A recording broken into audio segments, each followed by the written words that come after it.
selamat siang. Selamat siang, Bu. Siang, Bu. Siang, Bu. Ya, terima kasih setelah saudara melakukan penelitian lapangan, tentu dengan semangat yang baru, dan tentu dengan pengalaman yang baru juga, dengan banyak ilmu yang sudah didapatkan, dan itu pasti menarik. Namun sebelumnya, kita bisa buka dengan doa. Boleh satu orang pimpin doa, Tommy?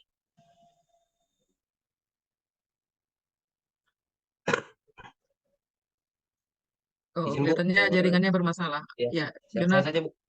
Oke, silakan Jonathan. Ya, untuk memulai proses pembelajaran kita hari ini, kita satukan hati kita berdoa.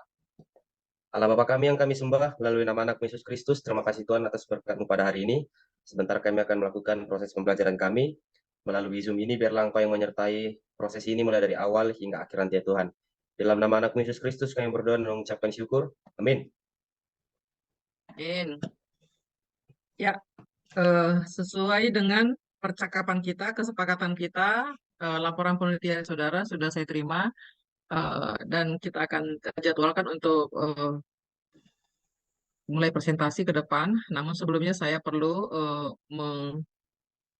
menjelaskan kembali, meski sebelumnya saya sudah menjelaskan tentang proses pelaksanaan penelitian lapangan, tapi laporan akhir saudara perlu sepakati bersama-sama supaya laporan itu benar-benar baik, sesuai dengan apa yang kita harapkan dan maksimal. Dan tujuan pembelajaran juga boleh tercapai. Ya, saya mulai dengan share screen dulu ya, adik-adik ya.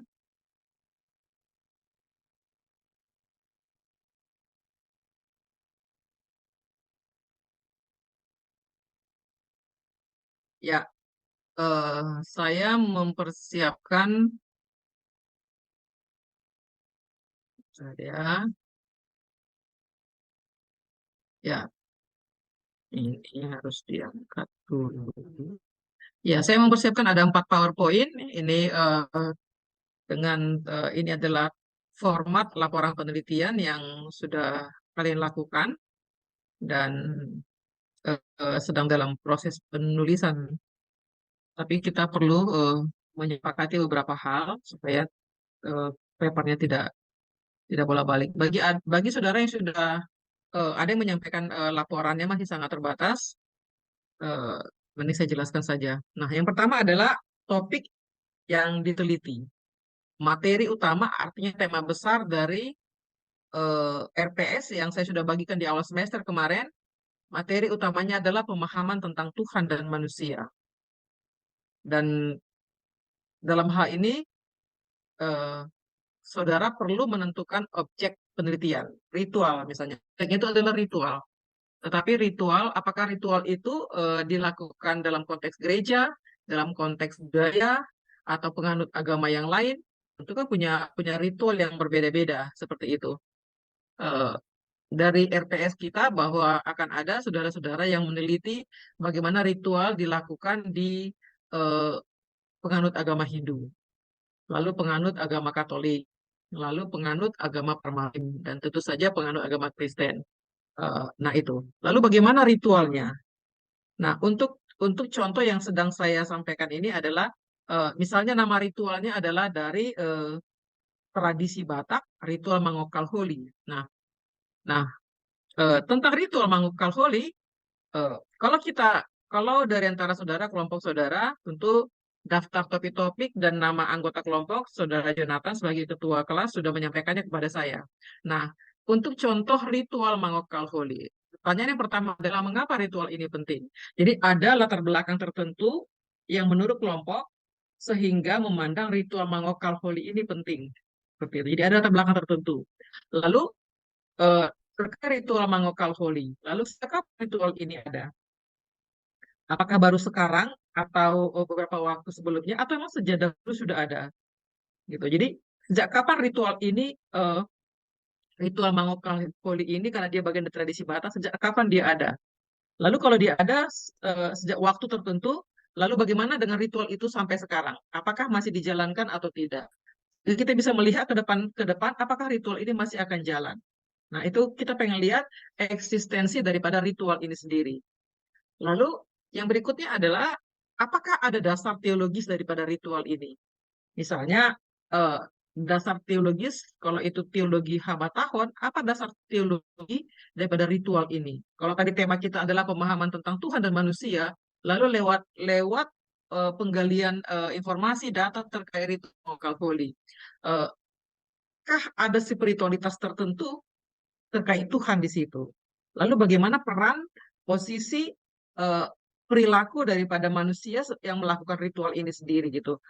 Apakah ada doa-doa, ada harapan yang disampaikan lewat pelaksanaan ritual ini sendiri? Jadi ada beberapa hal yang memang benar-benar perlu dipersiapkan supaya eh, laporannya baik. Dan yang paling penting sebenarnya kita pengen tahu sejauh mana ritual itu memberi manfaat kepada kita, memberi pembelajaran penting kepada kita sebagai generasi muda dan sebagai mahasiswa teologi tentunya. Nah, sekarang spiritualitas tentang Tuhan. Apakah ritual mengokal holy itu terkait dengan spiritualitas tentang Tuhan gitu. Jadi kalau tidak terkait dengan Tuhan kan lalu apa gitu loh. Nah, apakah spiritualitas manusia apa atau bagaimana spiritualitas manusia yang melakukan ritual ini? Jadi nanti kita akan lihat eh, sehingga mengapa ritual ini tetap bisa hidup gitu. Lalu kemudian apakah adakah pengharapan? Ya, jadi saya sudah menjelaskan mengapa ritual penting, bagaimana hubungan dengan Tuhan, pengharapan dengan Tuhan, lalu doa juga kepada Tuhan, lalu manusia yang melakukan ritual itu sendiri kan tentu ada sesuatu yang diharapkan ke depan gitu. Nah, itu terkait dengan spiritualitas manusia itu. Nah, lalu yang terakhir ini adalah bagaimana doa-doa itu dipelihara eh, di tengah-tengah komunitas atau keluarga yang melakukan ritual mangokal holy eh, itu gitu loh. Nah, sekarang kita boleh diskusi terkait bagaimana pengalaman saudara dalam melakukan ritual mengokal holy. Saya stop share screen dulu ya. Ya, eh, siapa yang membahas tentang ritual mengokal holy? Boleh menjelaskan dulu bagaimana proses pelaksanaan penelitian itu dan apa yang kalian dapat dari hasil penelitian.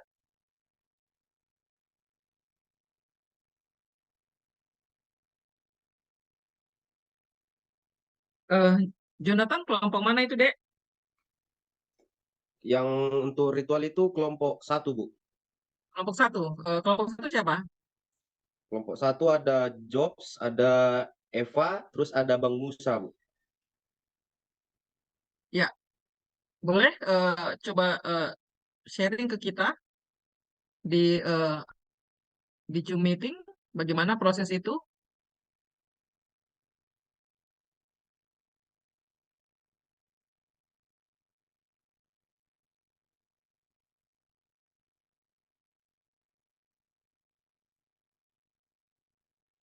Apakah mereka hadir, Jonathan? Hadir, Bu. Untuk Jobs Girsang sama Bang Musa Sirait hadir di Zoom, Bu. Oke, yuk silakan. Musa, ya Musa Sirait, yuk.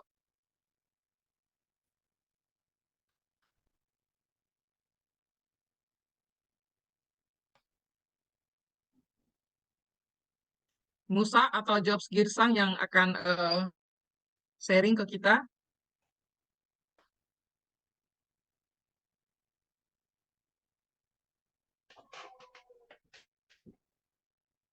Oh, ya, mungkin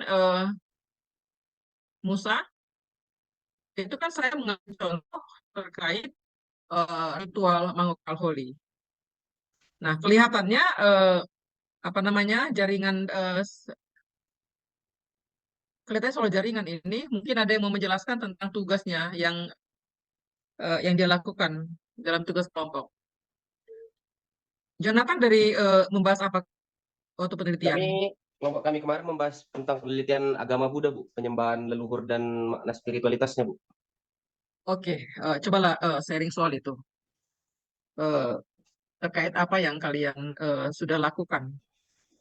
Ya, untuk mungkin sharing yang bisa, Bu, ya karena kami melakukan wawancaranya di salah satu vihara di Siantar, memang cukup tidak ada mengalami kendala dalam hal wawancara, Bu, karena memang narasumber yang kami sudah membuat janji juga menerima kami untuk bisa melakukan penelitian.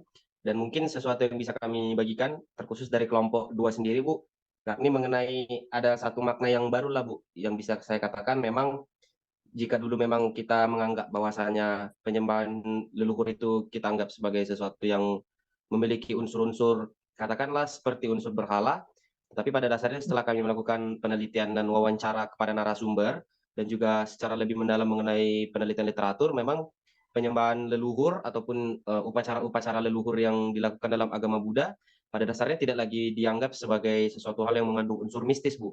Justru memang hasil wawancara dan penelitian kami terhadap narasumber mengatakan bahwasanya itu lebih kepada unsur penghormatan kepada para leluhur ataupun kepada para generasi yang sudah lebih dahulu hidup dari kita, dan pada dasarnya tidak ada unsur mistis sama sekali. Dan kami dari kelompok juga mendapatkan pemahaman baru lah, Bu, karena istilahnya sesuatu hal yang selama ini dianggap sebagai hal-hal yang memiliki kaitan dengan uh, hal-hal mistis atau istilah Batak kita kenal sebagai bebu, justru ternyata hal itu tidak ada sama sekali dan memiliki makna yang jauh lebih dalam dari itu, Bu. Mungkin itu yang bisa saya sharing sebagai perwakilan dari kelompok 2, Bu, atas hasil penelitian kami, Bu.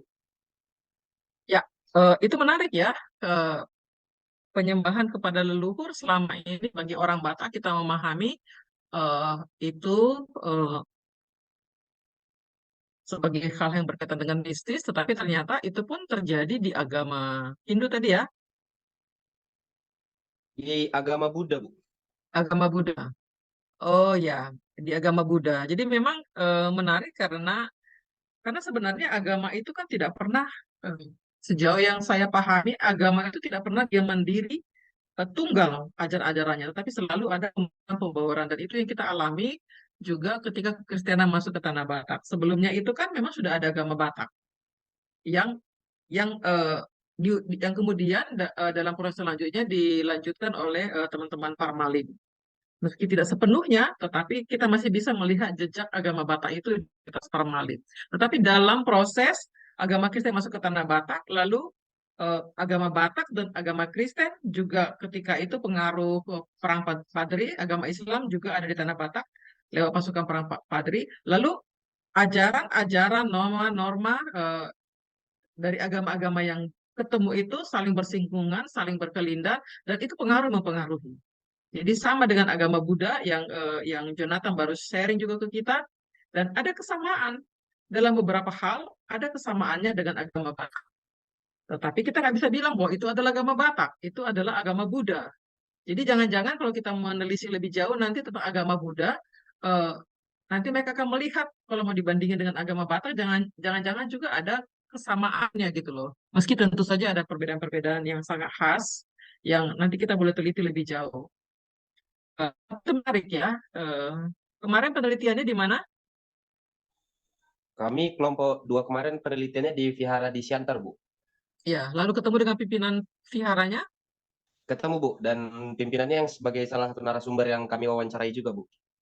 Ya, itu bagus sekali ya. Kalau kita meneliti satu topik yang memang bagian dari mata kuliah teologi agama-agama, agama mana kita tentukan, lalu seberapa mungkin kita ketemu dengan informan kuncinya, yakni pimpinan-pimpinan di tempat. Kalau tidak ketemu, mungkin ada bepergian dan lain sebagainya, mungkin ada yang secara struktural di bawahnya atau bersama-sama mereka. Nah, itu penting sekali karena biasanya pimpinan itu paling tahu. Karena biasanya pimpinan sebuah komunitas keagamaan, maka dia orang yang paling bertanggung jawab untuk keberlangsungan daripada komunitas itu. Ya, itu sharing yang bagus dari kelompoknya Jonathan. Mungkin ada yang mau menyampaikan dari kelompok lain, silakan.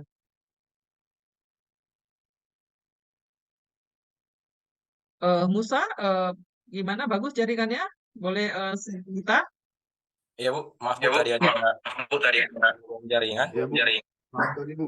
Tutup Oh, saya, Bu. iya, iya, enggak apa-apa, enggak apa-apa. Emang itu salah satu apa namanya ya, ya, kita akui juga salah satu kelemahan daripada jaringan kalau Zoom meeting gini ya. Kadang-kadang jaringan goyang, tapi kadang-kadang stabil. Tapi kita sangat bersyukur bahwa eh, ada media pembelajaran seperti ini sehingga ini bisa menjangkau kita semuanya, mungkin masih ada juga yang sedang di lapangan, sedang melakukan penelitian lapangan proses akhir, tapi saya di Siantar bisa terhubung dengan adik-adik semuanya. Oke, silakanlah Musa. Ya baik, terima kasih Bu atas kesempatan yang diberikan kami dari kelompok 1 dengan penelitian kami dengan topik Mawakal Holy dalam sudut pandang kekristenan. Kami Oh sendiri ya. melakukan penelitian di Bali G, di Sauta Bulu Mejan terhadap dengan narasumber Ibu Ersiagian. Oh. Terkait penelitian kami, Mawakal Holy itu sejauh yang kami perbincangkan Bu, menurut narasumber dan juga dari sumber literatur yang kami teliti, Mawakal Holy tersebut merupakan sebuah suatu upacara adat yang dilakukan untuk menghormati para leluhur. Dan dalam Mawakal Holy ini terdapat beberapa alasan dalam Mawakal Holy mengapa dilakukan. Yang pertama, ini merupakan bentuk penghormatan kepada leluhur. Bagi orang Batak, leluhur diyakini masih memiliki hubungan dengan keluarga yang masih hidup dan dapat memberikan berkah dan atau yang dikenal dalam masyarakat Batak dengan Amoraon Hagabion Dot Hasangapon. Kemudian yang kedua, alasan melakukan Mawakal Holy ini mereka alasannya karena Mawakal Holy ini merupakan cara untuk membersihkan dan merawat tulang belulang leluhur mereka seperti suatu bentuk penghormatan juga. Yang kemudian yang ketiga, tradisi ini juga merupakan narasumber mengatakan bahwa tradisi ini merupakan momen untuk mempererat tali persaudaraan antar anggota keluarga. Kemudian dari sudut pandang ekologi juga kami mendapatkan jawaban dari narasumber kami bahwasannya selain untuk menyatukan atau dalam bahasa Batak dikatakan basa dahon, tentu dalam masyarakat Batak tidak asing dengan kata sada karena masyarakat Batak itu selalu sada atau satu ikatan melalui hubungan marganya atau melalui suku itu sendiri pun pasti kita satu. Kemudian Mawakal Holy ini dalam sudut pandang ekologi juga disampaikan bahwasannya dengan melakukan Mawakal Holy, tempat yang dimana tadi tulang belulang tersebut sebelum diangkat dapat menyatu kembali dengan alam dan digunakan sebagai mana alam mestinya. Demikian Bu yang dapat kami sampaikan dari kelompok 1 hasil wawancara terhadap narasumber kami yang berlokasi di Bali G. Terima kasih Bu. Ya, menarik ya apa yang disampaikan oleh Musa tadi. Yang pertama, Mawakal Holy itu ritual Mawakal Holy dilakukan pertama sekali adalah untuk merawat persaudaraan di keturunan daripada yang di Okal Holy-nya. Itu satu. Yang kedua, tapi juga eh, kesempatan untuk membersihkan tulang belulang itu kan juga bagian dari perawatan ya. Eh, Perawatan sekaligus bagaimana orang hidup keturunannya itu mencoba berkomunikasi lewat roh terhadap orang yang sudah mati itu gitu loh. Jadi tapi mengapa itu dilakukan? Nah, ini yang menarik kan. Jadi eh, boleh jadi ada pemahaman tertentu yang masih belum clear bagi kita dari kita sebagai manusia, manusia Batak, bagaimana pemahaman tentang roh. Mengapa boleh berkomunikasi orang hidup dengan orang mati? Nah, ini sesuatu yang menarik ya. Tapi kan kita juga boleh melihat di Alkitab kan ada juga ritual Mangukal Holy. Boleh ada respon terkait itu?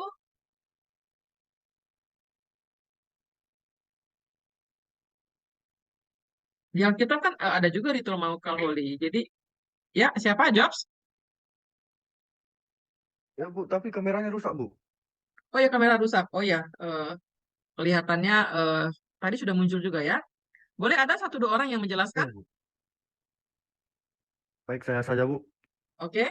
Nah, untuk di Alkitab sendiri Bu, kalau menurut tradisi Yahudi, Mawakal Holy tersebut sudah ada sejak dulu Bu. Jadi terlihat dari bagaimana Yakub ingin dikuburkan bersama leluhurnya di Gua Makpela tersebut Bu. Dan itu dilakukan oleh para keturunan Yakub Bu, yang berangkat dari tanah Mesir menuju ke tanah Kanaan Bu.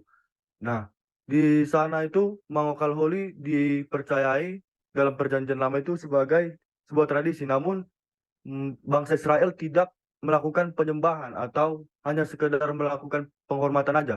Karena bagi bangsa Israel sendiri, Mangokal Holy itu adalah bentuk penghormatan kepada leluhur karena adanya keinginan untuk bersatu dengan para leluhur, Bu.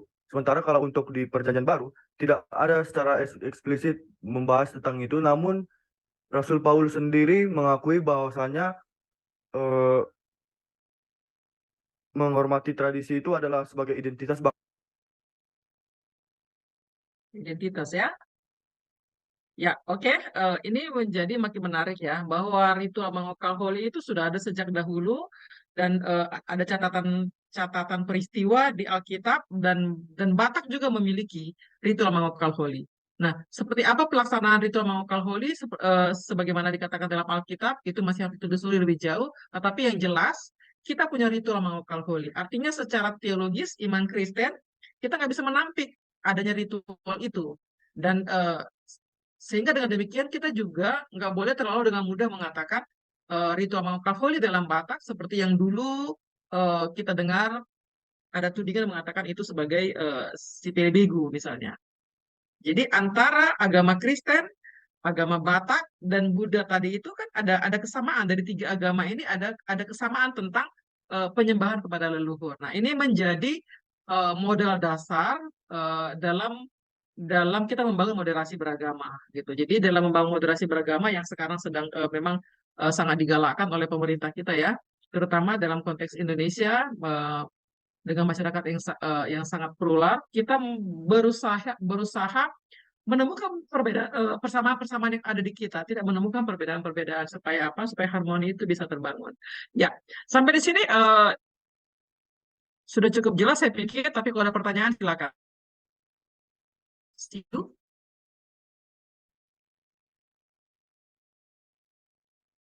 Sidu angkat tangan, bukan? Bukan ya? Oke, saya pikir kalau tidak pertanyaan kita bisa cukupkan perkuliahan kita. Saya akan ambil absennya dulu. Saya, oke, saya boleh panggil satu-satu ya.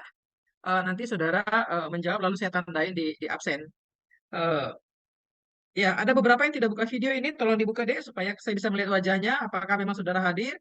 Lalu saya boleh tandai juga di absen. Ya, nanti boleh jawab kalau kalau saya panggil namanya ya. Eh, ya, Zakaria, Zakaria, ya boleh dengan tunjuk tangan saja ya. Ya, Hana, oke. Eh, ada Tommy, ada Hadir, Bu. Jess, ya. Yuk, Jonathan saya sudah tahu ada. Ada Sindu, Hadir, ya. Bu. Ada yuk, Swamben, Swamben, ya. Ya, saya sudah lihat hadir. Talenta, Hadir, Bu. yuk. Ada Christine ya, Christine. Hadir, Bu. Ya, baru mendulang kok ya deh ya. Ya, ada Mika Damanik. Hadir, Bu. Kok cantik kali kok sekarang Mika? Seperti baru dari salon. Hadir, Bu. Ya, ada Aldo ya, Aldo. Ya, ada Teresa juga, ada Saya, Bu. Talenta. Yuk, saya udah catat di sini. Ada Christine Simanulang. Ya, ada Aldo, Jeremia, ada Jobs tentunya, ada Mika, ada Cici, ya, ada Putri Delima, ada Rudiansa, Antonius, dan Bonifasius. Ya, ini ada 23 orang, kelihatannya ada sekitar 4 orang yang tidak hadir, mungkin soal kendala jaringan. Tetapi tolong ketua kelas nanti sampaikan kepada yang tidak hadir untuk lapor ke saya ya. Baik, Bu. Untuk ya saya bisa kasih tugas tambahan nanti kepada mereka. Ya, dengan demikian berakhir sudah perkuliahan kita pada hari ini. Mulai minggu depan kita akan masuk dengan presentasi kelompok. Ya, akan masuk dengan presentasi kelompok. Jadi tolong dilengkapi laporan-laporannya sehingga ketika presentasi nanti semuanya sudah berjalan dengan baik. Eh, kita bisa sudahi. Boleh saya minta seseorang untuk buat doa. Eh, Baru Damani tadi lah.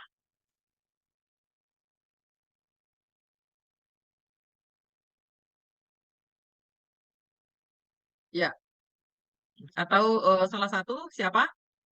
Ini kelihatannya soal jaringan. Memang di Siantar ini sekarang kadang-kadang panas sekali, tapi kadang-kadang hujan. Jadi memang jaringan agak terganggu. Ya, siapa yang buat doa kita? Untuk doa penutup, Bu, kami serahkan pada Talenta Hasugian, Bu. Ya, Talenta. Baik, kita bersatu dalam doa.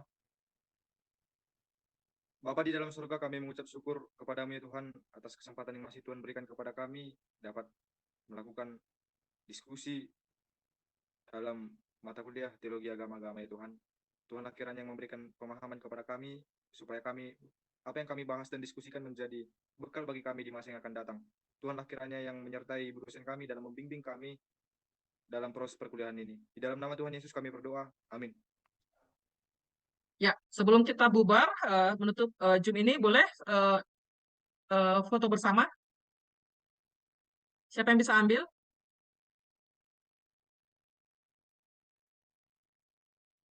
Jonathan bisa ambil?